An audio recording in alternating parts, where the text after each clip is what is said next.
Hello and welcome to a special Monday free show here on YouTube. I am Adam Levitan. I'm one of the co-founders here at ETR. I am joined by fellow ETR members, fellow DFS grinders, fellow high-stakes players. Mike Leone, big winner yesterday. Andrew Wiggins, wearing a Peanut Tillman jersey.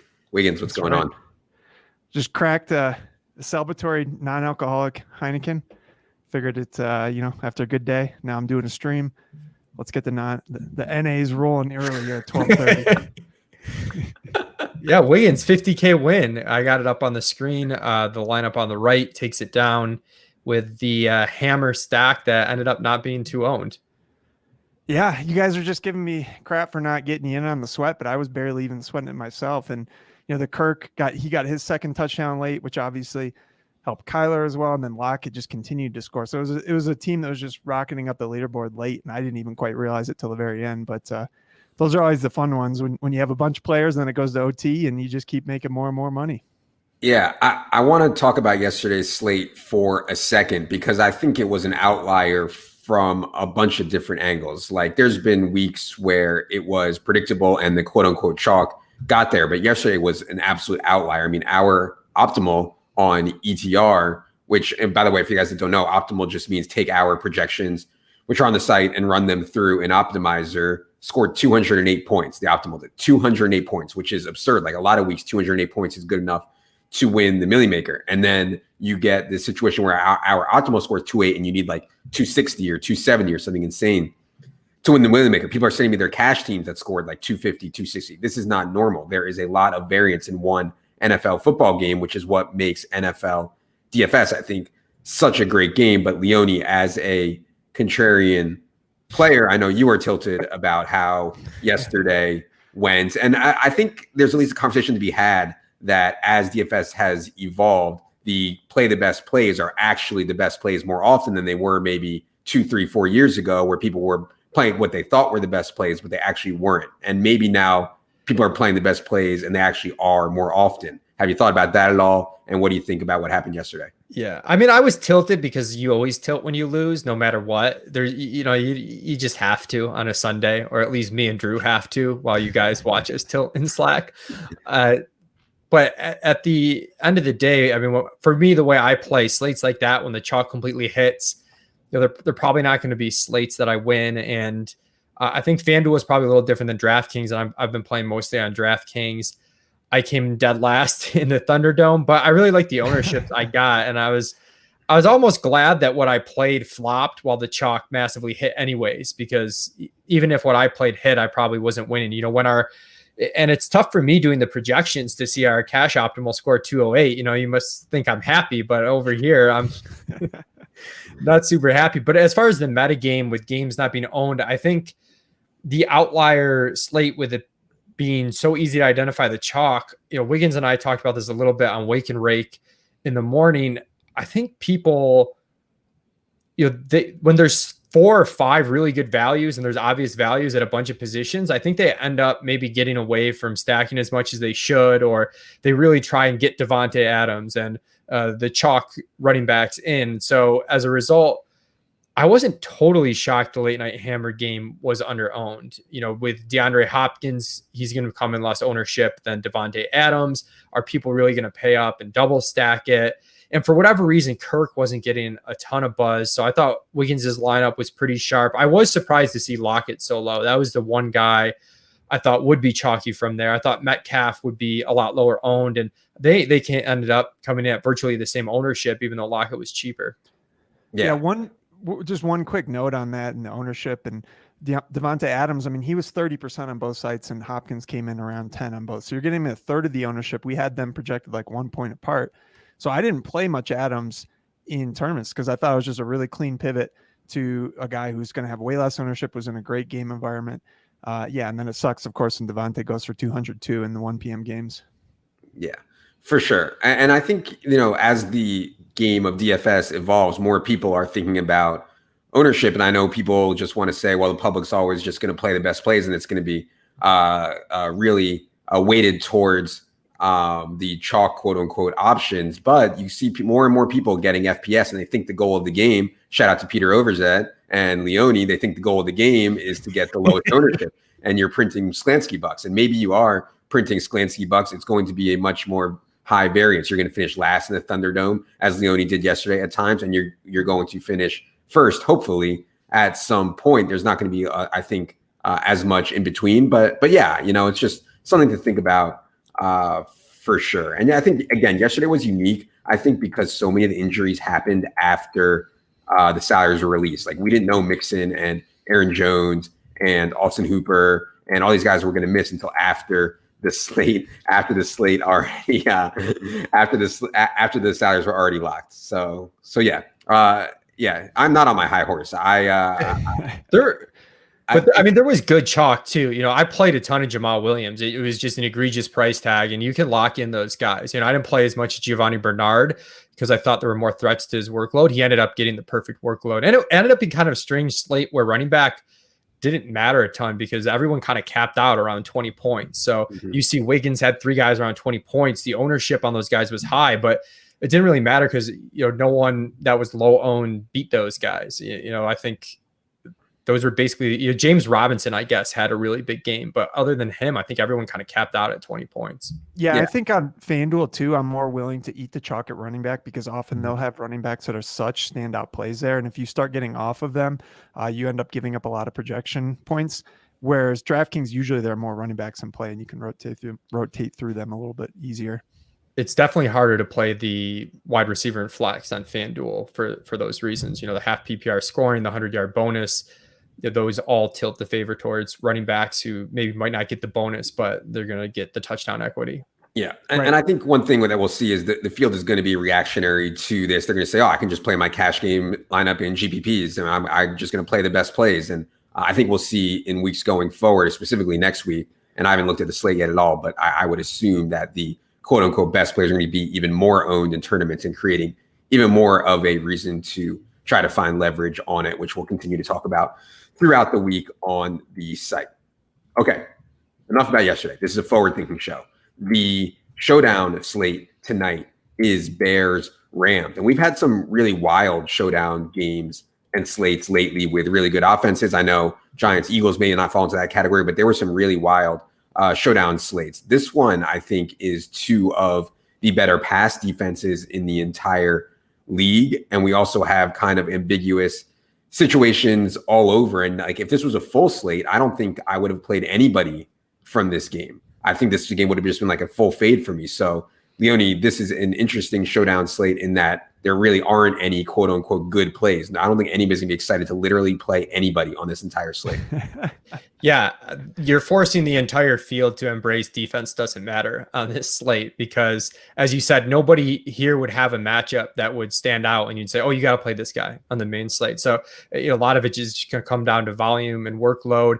It does seem like it's a slate that's priced somewhat loosely. When Cody does his first round of ownership projections, we try and see how much salary he's projecting. And slates like last night, Arizona, Seattle, we're projecting way too much salary. That was a really tightly priced slate. And tonight it's the opposite. We're projecting too little salary. So we might adjust some of these ownerships upward throughout the day. But I think when that happens, you have to be a little bit more aware of the ceiling you're getting in your captain spot. Last night, obviously Lockett went nuclear, so you needed Lockett. But when you have those slates, sometimes you can get a cheap guy in there that just does okay, so you can jam in the rest of the plays.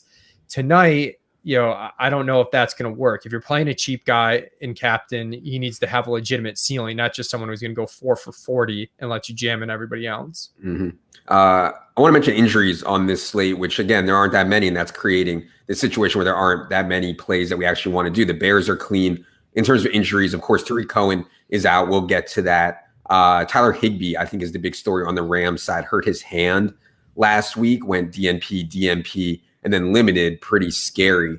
And obviously for a pass catcher like Higbee, anytime you have a hand injury, even if he plays, I think it's concerning. Also, Darrell Henderson and Robert Woods, they're both going to play, but they did miss practice time. We'll get to this Darrell Henderson and Rams backfield thing in a second. Okay, let's start with some overarching strategy. And I think Leone's best for this too. The overarching strategy with defense and kickers. And people always want to know, we don't really have kickers on DFS anymore. We don't really have a ton of thought about defense, I think, outside of in main slates, in terms of you have to play one, let's find the best one. In this, you don't have to play one. In Showdown, you don't have to play one. Should we be playing defenses? Is this a spot where you'd be more likely to play defense, Leone? And also, what is the kicker strat these days on Showdown? Yeah, I'm scrolling through Cody's article here. He's got some really good macro tips in here. You can kind of see the range of outcomes for some of the guys historically. But in general, I think the kickers tend to go over owned, especially in a game like this where we might not get a lot of touchdowns. You know, you might have more teams settling for field goals because the defenses are strong. And if it's a lower scoring slate overall, you don't care that the kickers don't have this huge ceiling. Because if you look at who the kickers are priced by, guys like Darnell Mooney, Malcolm Brown, Josh Reynolds, these are guys that have really low floors. Whereas the kickers, you're usually in that 6 to 9 point range. If you get 3 field goals, you're getting up more towards double digits, and that can win you a slate. So I don't like playing 2 kickers in the same lineup for the most part. Those are usually negatively correlated. I don't like playing kicker against the opposing defense. That's negatively correlated. Sometimes I try and think through too, if I'm playing Sloman at kicker for the Rams, do I want to play that in a Goff lineup? Because, for Goff to get there, he's going to need to throw touchdowns. And if he's throwing touchdowns, that's going to limit Sloman's field goal attempts. But if you're playing an onslaught, it's okay. But those are the types of things you like to think through with kicker. Yeah, and I do like this spot in general for the defenses. I don't know, Wiggins, do you have any takes on defense or kickers on this slate? I would just note that what he's talking about makes absolute sense if you're playing in the tournaments. I think if you're playing cash games, it's okay. And sometimes it's optimal to play both of the kickers just because you are getting that high floor. But yeah, it's tough. It's tough to get there in tournaments if you're doing that. Yeah. Go ahead. I was just going to say, I don't know. I don't think cash for Showdown is a great game. I know some people play it. I don't know. Do you think there's an edge in cash for Showdown typically?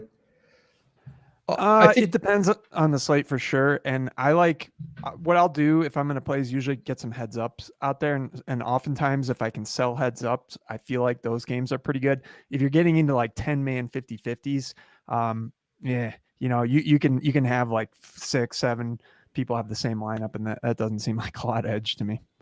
Yeah.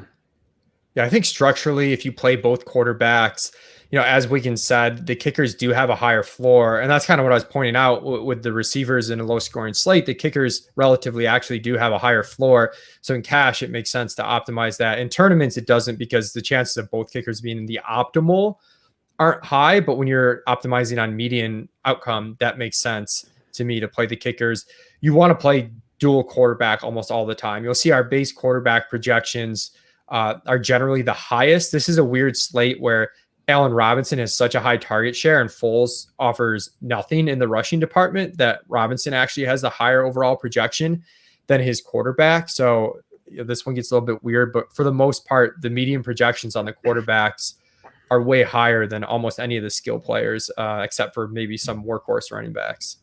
All right. While you guys are here, be sure to hit the subscribe button so we can keep bringing you guys these free extra shows that are not in the content schedule. I repeat, not in the content schedule, an extra at the goodness of our heart, talking Showdown here. Let's talk about some of the players.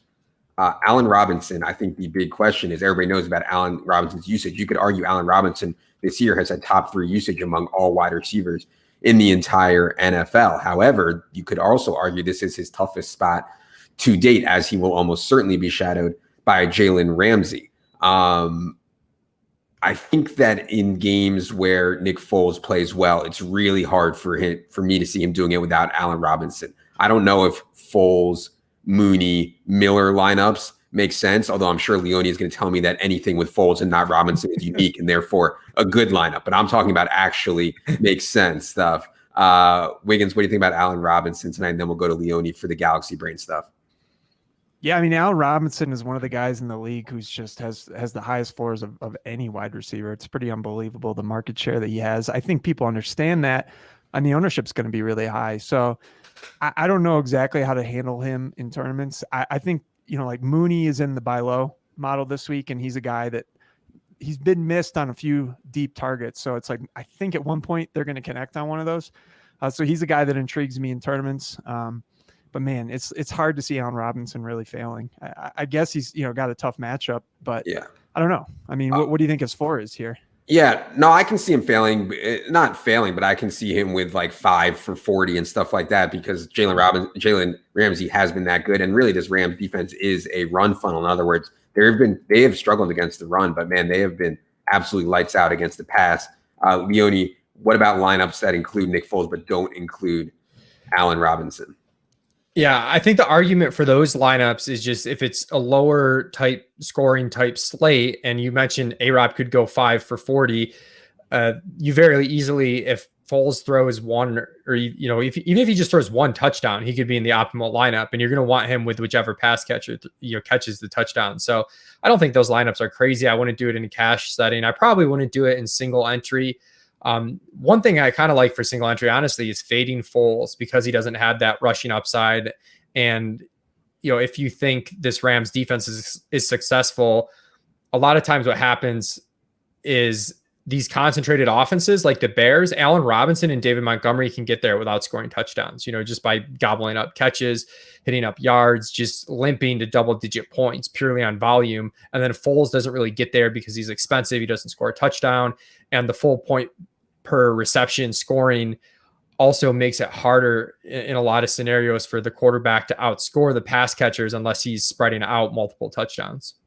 Yeah, I think that makes sense. And yeah, for people who haven't played a lot of Showdown before, leaving money on the table, you're like, well, I have to play one about Robinson or Foles to fill my salary. That's not how you should think about Showdown. I mean, we can be leaving thousands on the table in large field tournaments and figure it out from there. Got a question from Tevin Durter. Can you group Allen with Goff? I can see Allen as a captain with Goff outscoring Foles. What do you think about that one, Leone? Yeah, those are the galaxy brain things I live for, man. And I do think when you look through this slate, we have Goff projected for nearly 4 more points than Foles, and Robinson can get there on. I almost won a slate versus the Buccaneers that was this exact construction. It was a Robinson captain team with Brady over Foles, and Robinson dropped a ball at the end of the game. It was a tough catch, but it was a 150K swing, so it was quite painful for me. But the point is that lineup was live, and I think it's the exact same scenario tonight. That I think that's a really smart lineup that's galaxy brain, but not stupid galaxy brain. Yeah. Okay, and by the way, we keep talking about unique lineups in Showdown because your EV, as soon as you have the same lineup as somebody else, don't get me wrong, I would do inhumane things to chop $1 million with somebody, but before the slate starts, when you're already chopping and your most likely outcome or your 100th percentile outcome is a chop 2 ways, 3 ways, 4 ways, 50 ways, 100 ways, you're just immediately slashing your EV, and that's why you hear so many people talk about trying to be unique on these Showdown slates. Okay, let's talk about David Montgomery. David Montgomery, since Tariq Cohen has gone down, has had a ridiculous role, some of the best usage in the NFL because they have been using him as a pass catcher and their feature back, whereas before he was losing a lot of pass down work to Tariq Cohen. Obviously, that raises the floor. And speaking of David Montgomery, he's still been so bad on an efficiency basis. Like, this guy cannot separate from anybody when he gets to the second level. He does not create big plays. That said, I think it's much easier to run against the Rams than it is to throw against them. And David Montgomery's workload is outrageously secure. We'll get to the Rams backs in a second where it is nothing secure. So I think David Montgomery is going to be popular. Let's go to the big Bears fan and the Peanut Tillman. What do you think about David Montgomery tonight? Yeah, I mean, the workload is as good as about any back in the league. The biggest problem with David Montgomery in tournaments is that he does not break long plays. I believe I read, even going back to college, he's never had a play over 20 yards. Is that goodness. Is that even possible? It doesn't sound possible. If he has had wild plays over 20, there haven't been many.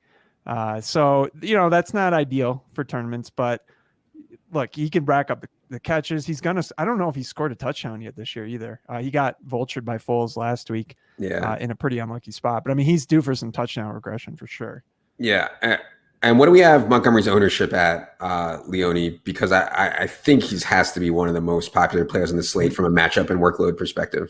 We have him at 46% and 10% in captain, but as I mentioned, we're under projecting salary a little bit, so that's probably going to get up closer to 50%.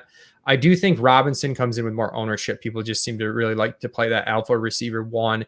But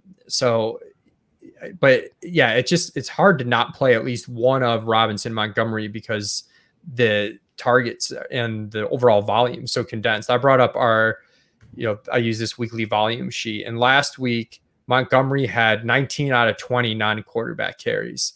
Even though carries aren't worth a whole ton, that's still a lot of workload. That's helping your floor quite a bit. And his target share the last 4 weeks has been about 13%. He's not coming off the field with Tariq Cohen out. So it's hard for him to not get to double digits and scrape by. And on a low scoring slate, that's pretty important when he's cheaper than all the receivers. Okay. Yeah.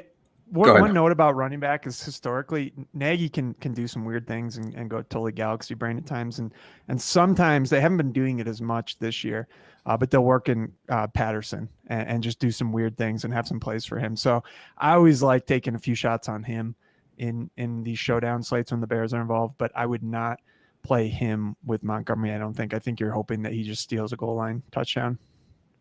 CPAT. Okay. On the other side, the running back situation is extremely murky.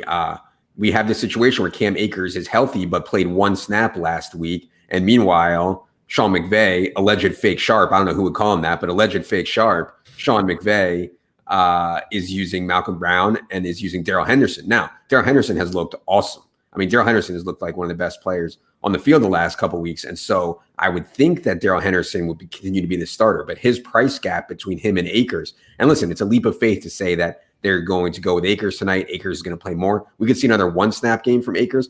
It wouldn't shock me to see Akers play a ton, especially with Darrell Henderson missing practice time this week. So I think from an ownership perspective, from a salary perspective, from a unique lineup perspective, Cam Akers is going to be more right than Darrell Henderson. In an optimal lineup perspective, Darrell Henderson would be more right. Leone, how are you handling the Rams backs? I'm a sucker for taking a shot on Cam Akers. I also like the CPAT play that Wiggins pointed out, with CPAT only getting 1 carry last week. People look at last week, I think even in Showdown way more than on main slates, they really look at last week. And CPAT only had 1 carry. Cam Akers only played 1 snap. I like taking these guys while they're cheap. It's a slate with loose pricing, so I think that helps keep ownership off of them, where people don't really have to talk themselves into these plays, whereas they do on other slates. So I think it makes a lot of sense. It's a murky backfield. It's a guy that has upside. There's usually a lot of fantasy points scored from the Rams backfield, not projecting as much this week in the difficult matchup, but Akers is, I mentioned you want upside at your captain spot. So generally I'm not playing a cheap guy at captain, but Akers is the one exception where I think some captain Akers teams make sense, because if he emerges from this backfield, there legitimately is a ceiling, and then you can do, really expensive Rams onslaught with it. Or, you can play Robin, you can play the receivers too. You can get Kupp, Montgomery and Allen Robinson on the other side in with Akers and play one of the quarterbacks. So you can do a lot of things if you put Akers at captain. That's a little aggressive, but I do think you want to be overweight the field in overall exposure if you're MMEing. One point, especially when it's a looser slate where you don't really need the money, that means that you can leave salary on the table. And last week on the 2-game slate, when there was a ton of firepower, friend of the show Ricky D won $1 million because he had a solo team that left $2,700. So no one else had the team. And having unique lineups in these is almost more important than the actual lineup, as long as it's not totally working against itself. So feel free to leave salary, just try and get unique, especially when some of these plays, like, you just don't really need to go there. So their ownership will be very low and you almost certainly have a unique lineup. Yeah. Sometimes what I like to do is you can almost build a chalky type lineup and then do a 1v1 swap that gets you off the salary. And sometimes it's just taking a cheaper player at the same position. So Ricky D, for example, I believe he had Demarcus Robinson in that lineup on a week when McCole Hardman was chalky. So, if he had built that lineup with Hardman and then just swapped Hardman to Demarcus Robinson, right away, you're a lot more unique, both based on the salary left and that you leveraged that player that fit like a sort of a chalky construction. For sure. If you're looking for a guy who is a threat to play 0 snaps in your captain spot, Cam Akers is the right play for you on this slate. You get Akers captain, LOL. Yeah. I honestly, here my take on the Cam Akers thing is, everybody wants to know how are the Rams going to divide their backfield. I honestly think Sean McVay doesn't know. Like, I think he's going to go into the game with Darrell Henderson as the starter and Malcolm Brown as the backup and see how it goes. And if they play poorly, if he thinks he needs something else, then he'll go to Akers. I think that he doesn't have a plan. And so we can embrace that to some degree. Okay. Leonard's bringing up tight ends. I think pretty clearly one of the most overpriced plays on the slate, who will probably still catch ownership, is Jimmy Graham. He is, 7,500 or something like that? 7,200. 7,200, and has been outrageously touchdown dependent. He is popping in the age model as extremely old. What do you think about these tight end plays, Wiggins? And I think we'll know more at the inactives, but even if Higbee's active, I think Gerald Everett is at least worth mentioning. Yeah, I think you actually prefer for Higbee to be active, and maybe he's not 100%. Keep the ownership off of Everett, because if Higbee isn't active, then Everett's ownership is going to absolutely skyrocket. So that would be the preferred outcome. Jimmy Graham, the only thing worth mentioning on him is they are definitely scheming to get him the ball in the red zone. So I know that he's very touchdown dependent, but he is their guy in the red zone right now, him and Allen Robinson. So, it wouldn't surprise me if he scores a touchdown, but that's a pretty hefty price tag. I think I would prefer to be underweight and just hope he doesn't get in there this week. Yeah, I'm not sure how owned he'll be. What do we have, Leonie? We have 27.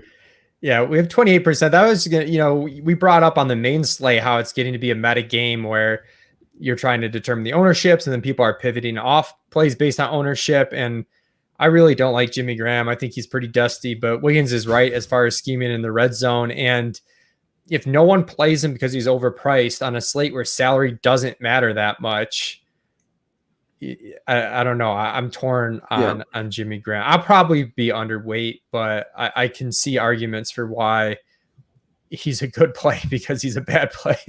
Yeah, exactly. Pay up to be contrarian would be the say. Cole Kmet, yeah.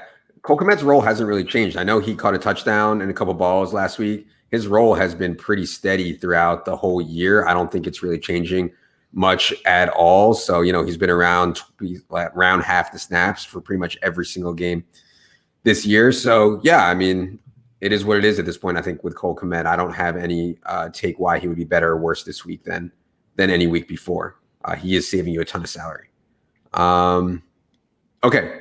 Buy low model guys, Cooper Kupp and Darnell Mooney. For those of you who don't know, Josh Hermsmeyer, noted data scientist, works with 538, does a air yards buy low model for us, and you can find it on the site. Basically, just looks at opportunity that pass catchers have received over the last rolling 3 weeks, and if where they have box score looks worse than their opportunity, and try to figure it out from there. In other words, targets are stickier than production. A guy gets a 50-yard bomb, it bangs off his hands. That's unlucky, but earning 50-yard bombs is something that will eventually come to fruition and win us money. So who was the hold on. Let's give a little bit of props to the buy low model this week. Do you know who the number one buy low candidate was? Terry McLaurin. Yes, sir. Yes. He had a pretty good game, didn't he? Terry McLaurin. Indeed. So Cooper Kupp and Darnell Mooney are both in there. Leonie, what do you think about those guys and how their ownership fits with roster constructions? Yeah, the difficult part with roster construction with the looser pricing is these, Kupp, Woods, Montgomery, Robinson, those four guys seem like they're going to carry so much ownership, especially with the quarterbacks not as juicy as on other slates. So I'm trying to think how you would differentiate, but straight up, we have Kupp as a really good play. We have him out projecting Allen Robinson. So we have him as the number 2 projected scorer on the entire slate. More points than the opposing quarterback, more points than the opposing wide receiver 1. You mentioned he's on the air yards buy low model.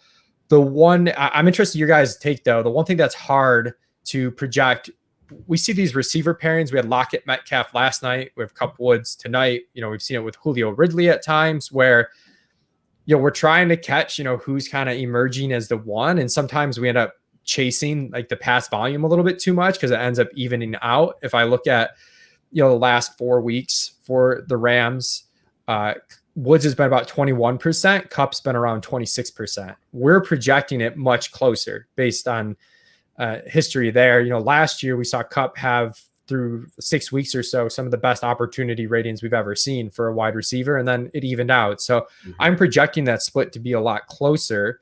But if you didn't, then our gap and projection would be even wider than it is now. Yeah. I mean, I would keep it tight for sure. I think it's more randomness than anything between Kupp and Woods' target share. I do prefer Kupp.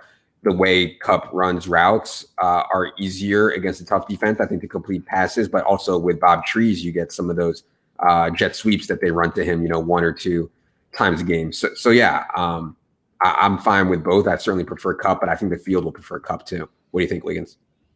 Yeah, I think so. But I mean, definitely as far as attacking the Bears, I'd rather attack them with Kupp than, they have some good cornerbacks, in the outside receivers. So it seems like it sets up for Kupp here.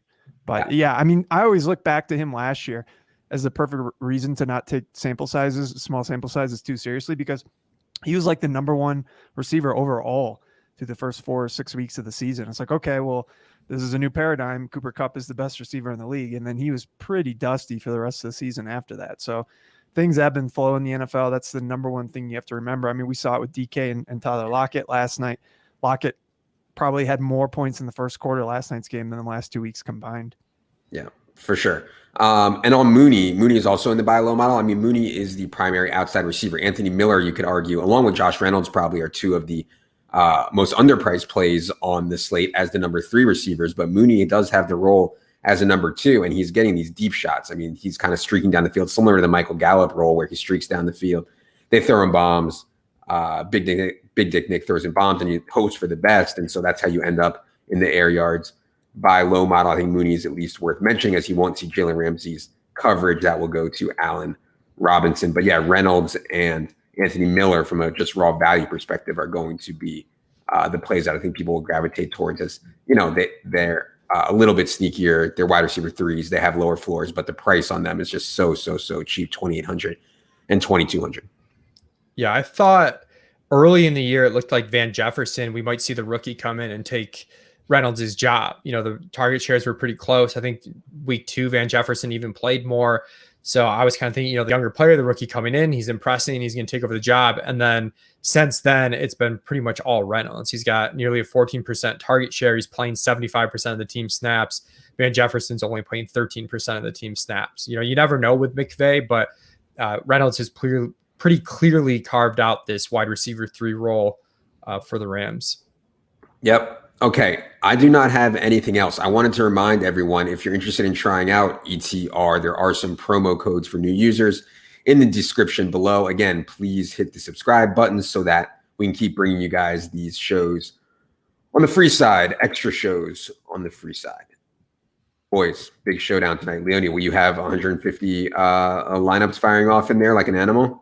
The $15 price point, it's a little high. I might do like 75 to 100. 75 to 100. Wiggins, are you in action for tonight's showdown slate? I don't know. Maybe I'll hit the lock button on Mooney. Akers Mooney lock. You have to go Bears D lock button with that jersey. Yeah, that's true. Okay. Bears D's playing real good lately. I'm actually starting to get pretty excited about this season, because it seemed like, they were getting lucky early on, but I think they're starting to round into form as a pretty good NFL team. Stop it. Okay, enough's enough. Enjoy the showdown tonight. Hope this was helpful for everybody. Thanks for stopping by to everybody on the great channel of YouTube. For Wiggins, for Leone, I'm Adam. Good luck, everybody.